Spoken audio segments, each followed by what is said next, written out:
വന്ദേമാതരത്തിൽ VD. സതീശന്റെ സർക്കാർ എന്ത് നിലപാട് സ്വീകരിക്കുന്നുവെന്നത് വളരെ വളരെ നിർണായകമാണ്. കാരണം വന്ദേമാതരത്തിന്റെ ചരിത്രമൊക്കെ നമുക്കറിയാം. ബങ്കിം ചന്ദ്ര ചാറ്റർജി എഴുതിയ ദേശഭക്തി ഗാനമാണ് വന്ദേമാതരം. പക്ഷെ ആ ദേശഭക്തി ഗാനത്തിൽ ചില കുഴപ്പങ്ങൾ ഉണ്ട് എന്ന് അന്ന് തന്നെ പരാതി ഉയർന്നിരുന്നു. കുഴപ്പം വളരെ ലളിതമാണ്. ഇന്ത്യ ഒരു ബഹുമത, ബഹുവിശ്വാസ, ബഹുദൈവങ്ങളുള്ള ഒരു രാഷ്ട്രമാണ്. വ്യത്യസ്ത ദൈവങ്ങളെ ആരാധിക്കുന്ന, വ്യത്യസ്ത മതങ്ങളിൽ വിശ്വസിക്കുന്ന ആളുകളാണ് ഇവിടെയുള്ളത്. അതുകൊണ്ട് ഇന്ത്യയുടെ ഒരു ദേശീയ ഗീതമാവുമ്പോൾ അത് മതേതരമായിരിക്കണം എന്ന് കൃത്യമായി അറിഞ്ഞ സ്വാതന്ത്ര്യ സമര സേനാനികൾ, ഗാന്ധിജിയും നെഹ്റുവും അടക്കമുള്ള ആളുകൾ കൃത്യമായി പറഞ്ഞു, വന്ദേ മാതരത്തിലെ ആദ്യത്തെ 2 സ്റ്റാൻസ് ഒഴിച്ചാൽ ബാക്കിയൊക്കെ ഹിന്ദു ദൈവങ്ങളെ, ഒരുപക്ഷെ അന്ന് എഴുതുന്ന കാലത്ത് അത് ശരിയായിരിക്കും, ബംഗാളിൽ നോക്കുമ്പോഴൊക്കെ ശരിയായിരിക്കും, ഹിന്ദു ദൈവങ്ങളെ പ്രകീർത്തിക്കുന്ന, ഹിന്ദു ദൈവങ്ങളുടെ ദുർഗാലക്ഷ്മി എന്നൊക്കെ പറയുന്ന പേര് വരുന്നതാണ്.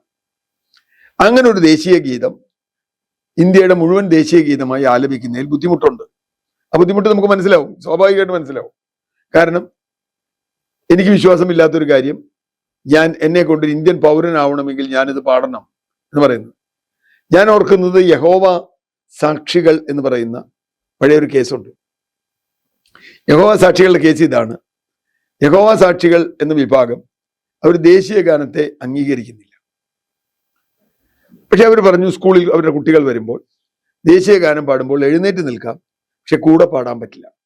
അവരുടെ വിശ്വാസം ദേശീയ ഗാനം ഞങ്ങൾക്ക് പാടാൻ പറ്റിയ സാധനമല്ല. കാരണം അവർ ലോക ഗവൺമെന്റിലൊക്കെ വിശ്വസിക്കുന്ന ആളുകളായിരിക്കും. ഏതായാലും അത് കേസായി. ആ കുട്ടികളെ പുറത്താക്കി. കേരള ഹൈക്കോടതി പോയി, സുപ്രീം കോടതി പോയി. അവസാനം അവരെ തിരിച്ചെടുക്കാൻ പറഞ്ഞു. ഒരു നിബന്ധനയോടെ ദേശീയ ഗാനം പാടുമ്പോൾ എഴുന്നേറ്റ് നിൽക്കണം, പക്ഷെ കൂടെ പാടണം എന്നില്ല. അങ്ങനെ ഭരണഘടനയിൽ പറയുന്നില്ല, അതിന്റെ ചട്ടങ്ങളിലും പറയുന്നില്ല. പാടേണ്ടവർക്ക് പാടാം, പാടേണ്ടാത്തവർക്ക് പാടണ്ട. നമുക്കറിയാലോ, ഫുട്ബോളും ക്രിക്കറ്റും കളിക്കുമ്പോൾ ഓരോ രാജ്യങ്ങളും വന്ന് ആദ്യം അവരുടെ ദേശീയ ഗാനം പാടുമ്പോൾ കളിക്കാരൊക്കെ കൂടെ പാടും. അപ്പോൾ ആ അർത്ഥത്തിൽ ദേശീയ ഗാനത്തെ ബഹുമാനിക്കണം.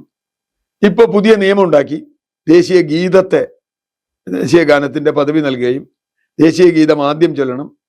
ഇപ്പൊ പണ്ടൊക്കെ ആകാശവാണിയുടെ തുടക്കത്തിൽ ഈ വന്ദേ മാതരത്തിന്റെ ആദ്യത്തെ 4 വരി നമുക്കൊക്കെ ഓർമ്മയുണ്ടാവും. ആകാശവാണിയുടെ തുടക്കം ട്യൂൺ അതാണ്. വന്ദേ മാതരം എന്ന് പറഞ്ഞിട്ട് സുബലാം സുജലാം എന്നൊക്കെ പറഞ്ഞിട്ട് ഇന്ത്യ നന്നാവണം, ഇന്ത്യ സുബലമാവണം, ഇന്ത്യയിലെ ജനങ്ങൾ നന്നാവണം, ഇവിടെ സസ്യശ്യാമളാം കോമളാം ഒക്കെ ആവണം. നല്ല കാര്യം, എനിക്കും അതിനോട് വിരോധമൊന്നുമില്ല. ഇന്ത്യ സസ്യശ്യാമള കോമളമാവണം എന്ന് ഞാനും ഇന്ത്യയിലെ എല്ലാവരും ആഗ്രഹിക്കും, എല്ലാ ഇന്ത്യക്കാരും ആഗ്രഹിക്കും. അതുകൊണ്ട് തന്നെ ആ 4 വരി പാടാറുണ്ട്. BJP നിയമം കൊണ്ടുവന്നത് കൃത്യമായ രാഷ്ട്രീയ ലക്ഷ്യത്തോടെയാണ്. ഇതൊരു വിവാദമാക്കുകയും ഇന്ത്യയിലെ എല്ലാ ജനങ്ങളും ലക്ഷ്മിയെയും ദുർഗയെയും വിഷ്ണുവിനെയൊക്കെ പ്രാർത്ഥിക്കുന്നവരാവണം എന്ന് പറയുകയും ചെയ്യുന്നത് ഇന്ത്യയുടെ ഭരണഘടനയ്ക്ക് യോജിച്ചതല്ല. ഏത് വിശ്വാസവും കൊണ്ട് നടക്കാൻ നിങ്ങൾക്ക് അവകാശമുണ്ട് എന്നതിൻ്റെ എതിർപക്ഷമാണ്. അതൊരു വിവാദമാക്കുകയാണ് BJPക്ക് ഏറ്റവും ആവശ്യമുള്ളത്.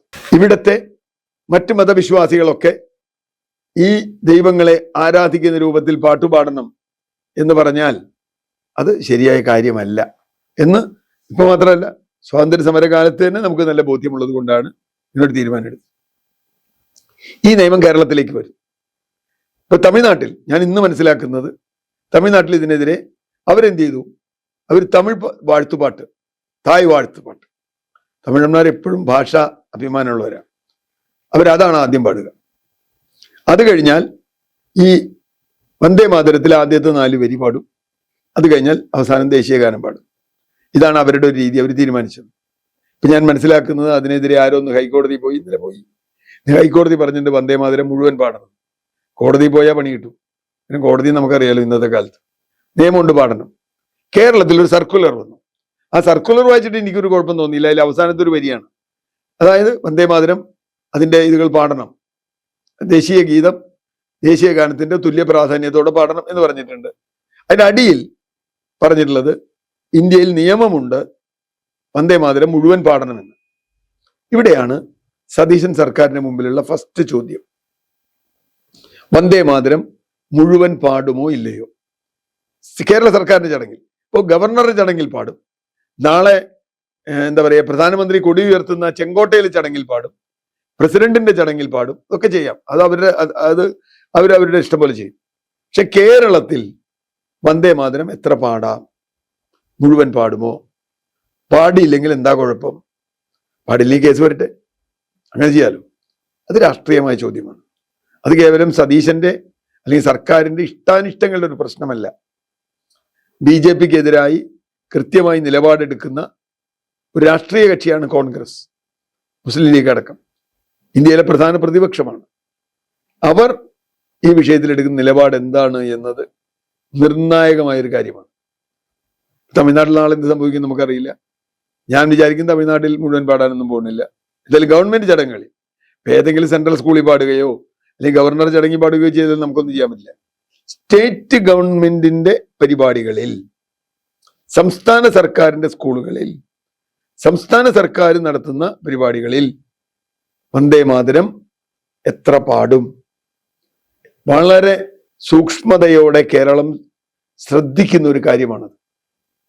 നാളെ അക്കാര്യത്തിൽ VD സതീശൻ സർക്കാർ എടുക്കുന്ന നിലപാട് വളരെ നിർണായകമാണ്.